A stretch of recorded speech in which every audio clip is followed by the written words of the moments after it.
This is a video I've eagerly anticipated since the launch of my channel. For a high-definition snob like me, it warms my cold, dead heart that we have a company that appeals to cult followings of crowd favorites, that sticks up for the underdog fan base of the underrated films. Now, if you're a millennial or zoomer or whatever regressive impotent age group we're up to, you're asking yourself, who still buys movies on discs? What, do you still use dial-up internet to log on to your MySpace? Yerp! Well, my aimless henpecked generation, I'm glad you asked. What with movie studios buckling under the pressure and retconning our film history through digital means, what's to stop the powers that be from gutting your favorite movies into more sanitized versions just because professional victims spun the wheel of misfortune and landed on non-politically correct films as their controversy of the week to pretend to get offended over? I'm sure this slippery slope wouldn't see bored soccer moms separated from their box wines, if only to prove to their fellow passionless loafers that they're making a difference by blaming entertainment for life's problems, instead of, raising their kids. I mean, come on, man, we've never seen parents or politicians censor movies or video games before, right?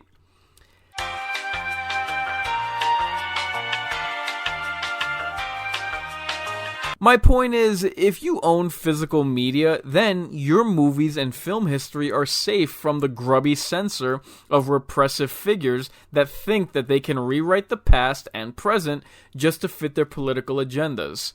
Enter Scream Factory.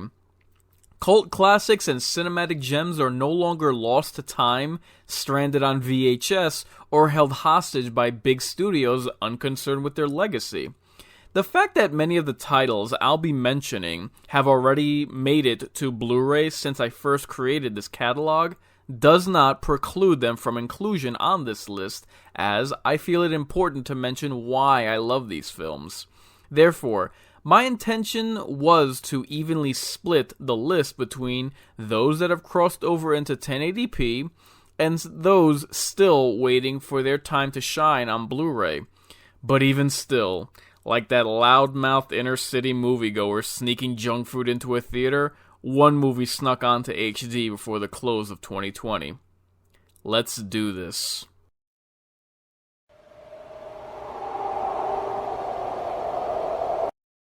I say, hot damn, do I love this movie. It amazes me the dreck that passes nowadays for a turn-your-brain-off horror fare that fans are expected to guzzle down that get twice this film's praise, yet lack half of its creativity. Now, normally I would deprecate and outright dismiss a film with such a cookie-cutter ensemble cast, but with the exception of Matthew Lillard, ain't nobody watched this movie for the characters. Think about how, in today's horror, iconic monsters are so few and far between, we rarely get any that are memorable, let alone scary. You're treated to an entire Batman's Rogues gallery of poltergeists in just this single film. That alone makes it a triumph of makeup effects. No two ghosts are alike. Not only is each appearance more gruesome than the last, but many of the depictions are portrayed in a way that tells the story of their demise, which, thanks to the bonus features, they most certainly do go into their origins. Critics are welcome to complain about their bougie checklists that this film doesn't satisfy for them. As for those of us with taste, we'll just have to settle for a fun horror romp that's every bit as inventive as it is entertaining.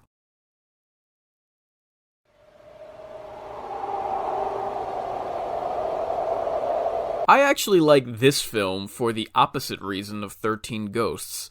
The ghost effects are really muddy and unimpressive. This one's all about the characters. Oh, and when I say characters, I mean the actors. Tyrese and Kesha can kick rocks.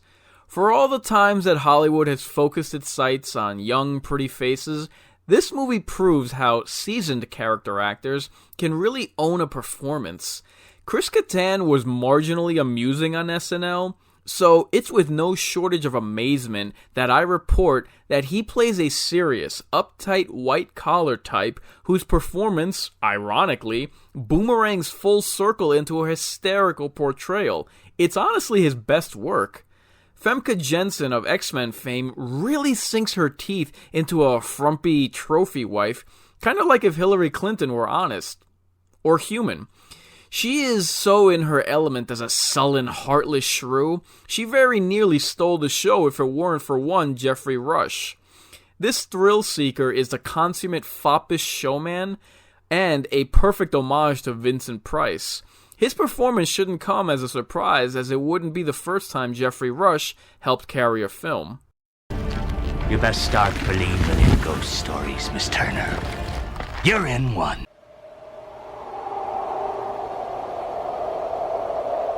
I was genuinely beginning to lose hope with this one, but at long last the time came for this compilation to shine. When I think of the anthology film, a movie made of a collection of other movies, I think of Tales from the Darkside. The rule of thumb with anthology films is the law of averages. If you got 3 stories, 2 will be good. If you got 4, the first and last will deliver. But with Tales from the Darkside, there ain't a lame duck in the lot. If you were a film producer with the most basic of understandings of classic horror, meaning the gothic genre, then this film reads like a wet dream. You don't want vampires and werewolves, that's been done. You want the lesser seen undead Egyptian and then deliver the scariest mummy film ever seen. You know how the black cat is your cliche jump scare in haunted houses? Well, what if one whole episode is just about it inside of a dark castle? Ever see a dark castle lined with grotesque statues? Imagine if we finally depict this nightmare of architecture as the monster in its own movie. They actually upheld the traditions of gothic horror by not exposing the familiar ingredients. Stroke of genius. On top of all that, the narration of each tale is its own story inspired by Hansel and Gretel. There just ain't no getting around it. This flick is a cornerstone, not just for anthologies, but all of horror.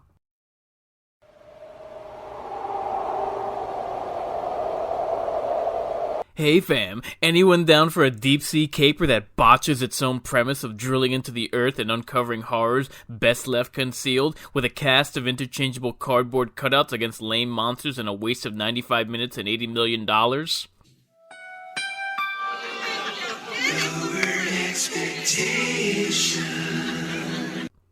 No? Then how's about a good movie then? Probably because I don't give a damn about Friday the 13th, I look at this movie as Sean S. Cunningham's greatest film.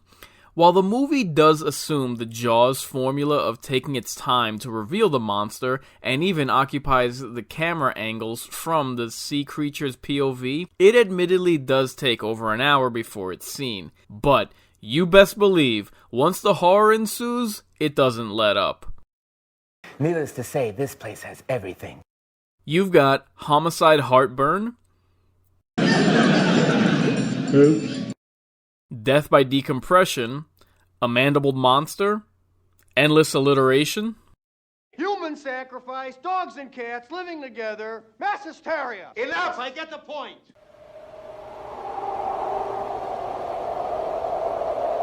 Every night must have its dawn.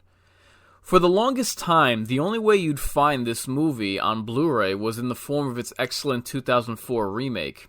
An unusual development considering this film's classic status. Mainstream news proves as reliable as ever as police fail in their urban pacification to contain peaceful protesters. I mean, the onset of the zombie apocalypse. 3 coppers assess the situation for themselves and conclude, that's a whole lot of not my damn problem. Hop into their trusty GTFO vehicle, the helicopter, and tuck tail and bail! Destination options? An island getaway for humanity's last hope? A repetitive weekly cash grab past its prime time? The ramshackle village of a franchise in decline?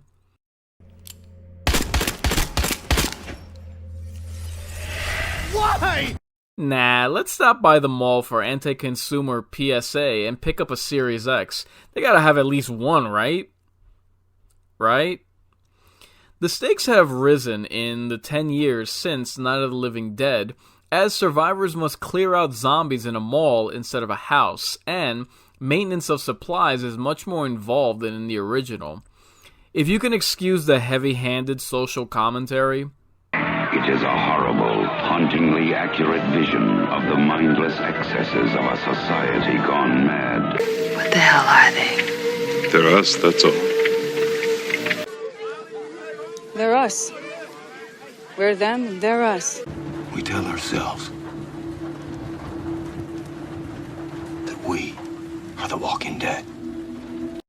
this film earns its legendary status. Much like how Dawn of the Dead greeted the franchise to Technicolor, I hope you'll welcome this sequel to your home with its 4K arrival.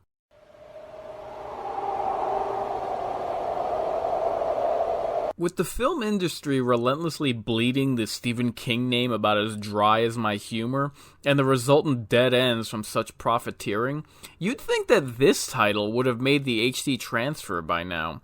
This is especially surprising since this film's standing doubles as an 80s classic. Helmed by David Cronenberg, the director of The Fly, a freak car accident sees Christopher Walken lose 5 years of his life, not to mention the love of his life in an instant. But what he gains out of his mishap, he comes to learn gradually. The spontaneous development of ESP goes way beyond reading someone's palm or telling them their lucky numbers. His sixth sense runs the gamut from predicting the future to living in someone's past, from reading someone's thoughts to averting disastrous destiny. Whereas Stephen King's Carrie was the Frankenstein monster inside the teenage body of a girl enduring puberty, condemned by the townspeople for her mind powers, The Dead Zone is a Shakespearean tragedy of a psychic suffering loss while fighting the monsters of humanity. The price of helping others takes its toll on the hero, losing his job and endangering his life to save the innocent, leading all the way to the ultimate sacrifice for the good of man.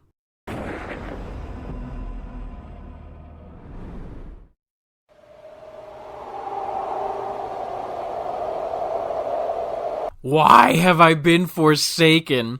While this movie completes a trilogy of modern horror comedies that I'll be covering down the road, it remains out in the cold amongst its brethren as yet to have received a Blu-ray release. Tell me if you've heard this one before. Outer Space Bloodsucker walks into a bar and tells the barkeep it's bent on hostile takeover, so it'll be Bloody Marys all night. Barkeep says, "That's a rather strange order."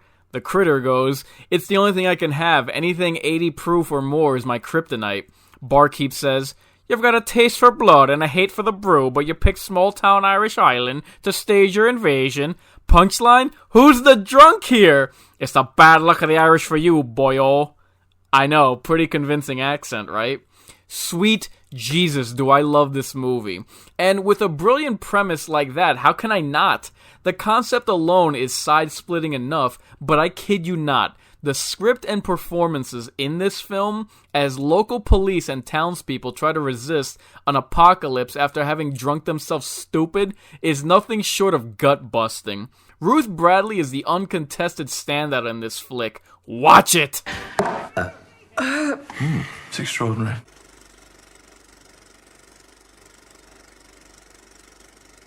I actually said how much I appreciate Irish culture and the great contributions that they've made. You too, whiskey, cops, right? And Scotty, Captain, the lithium crystals are breaking up. Oh, you got to see train spotting brave, hard to go, hard to do, understand the wheel, that way, you must be some kinds of fucking moron. Scotty's Scottish, asshole. Sean, Brian, Blarney, this Spanish guy is bothering me.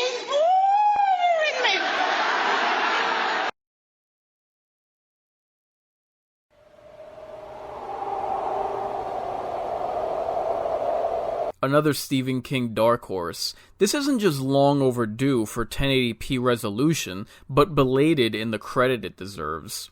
Don't let the TV miniseries stigma dissuade you. This ain't Tommyknockers or the Langoliers.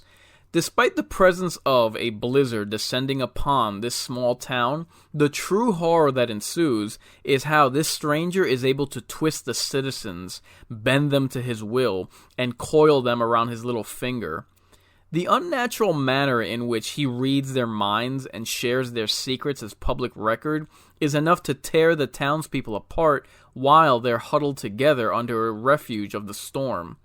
His inhuman patience proves as unsettling as the poison he whispers into the captor's ears, revealing every last bone of the skeletons in their closets.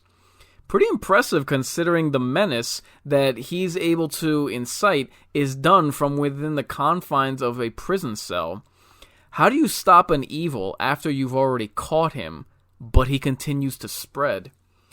Though the outsider's bargain is simple enough, Give me what I want, and I'll go away. his asking price proves too high a cost and too sinister a sacrifice. I've always respected narrators that can spin a story within a single location, and this miniseries definitely ranks among them. Andre Lenoge makes a very imposing adversary, and the mind job that he pulls on the town is nothing short of diabolical. He drives people to suicide and murder just to prove his power and as a grand display of his introduction. To him, a mere parlor trick as a calling card. This needs the Blu-ray treatment if only for a rediscovery among modern audiences.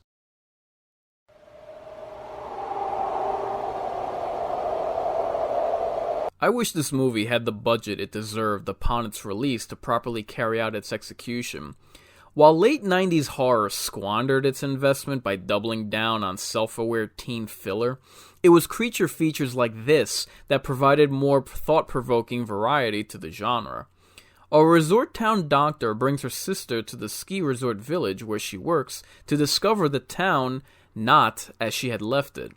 What first appears as evacuation of the town then escalates to suspicion of homicide when corpses crop up and a sheriff and his deputies reveal they're investigating the killings. What had initially been thought to be the work of a serial murderer is revealed to be borderline metaphysical. The best way I can describe this film is The Blob mixed with the serious tone of The Thing. There is something deeply disconcerting about an entity that thinks it's evil incarnate. It would be bad enough to be malevolence in the flesh, but the villain of this story masquerades in the skin of sin as if it were a cloak to flaunt. Between the remote setting, the deserted small town, the unnerving, desolate mood, and the unraveling mystery, this criminally underrated film is worth a watch. Of all the movies on this list, this one is the most worthy of a remake.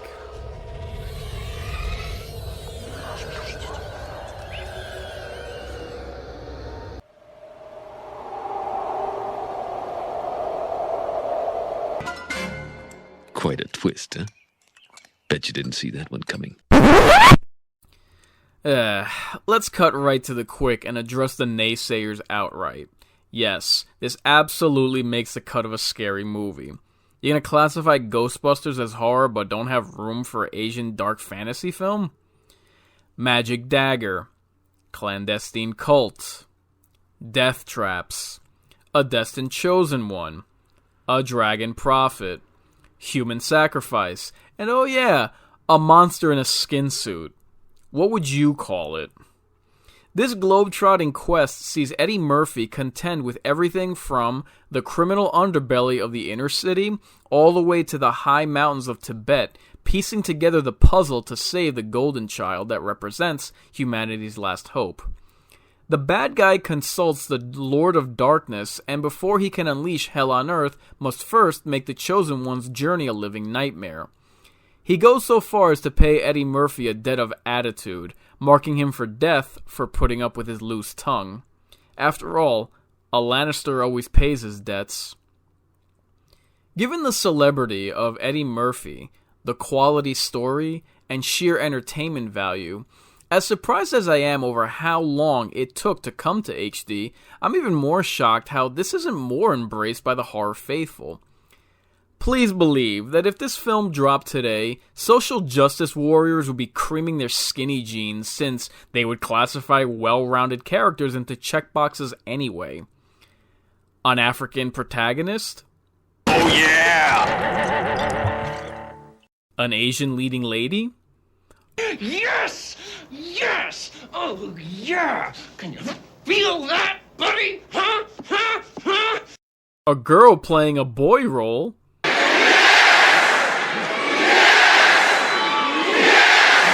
And the villain is a Caucasian male? Oh, God. Oh, yes. Yes. Yes. Yes. Yes. Yes. Oh. Oh. I'll have what she's having. Square peg meet round hole. It bears repeating, but sincerely, much respect to Scream Factory. If I had a glass, I'd raise it. If I had a hat, I'd tip it. If I had a daughter, I'd offer it her hand in marriage. In a world of startups, Scream Factory definitely provided a solution to a major problem of major studios leaving our cult classics by the wayside. It's nice to know that we have an institution like them to uphold nostalgia instead of exploiting it. Warn your friends. Warn everyone.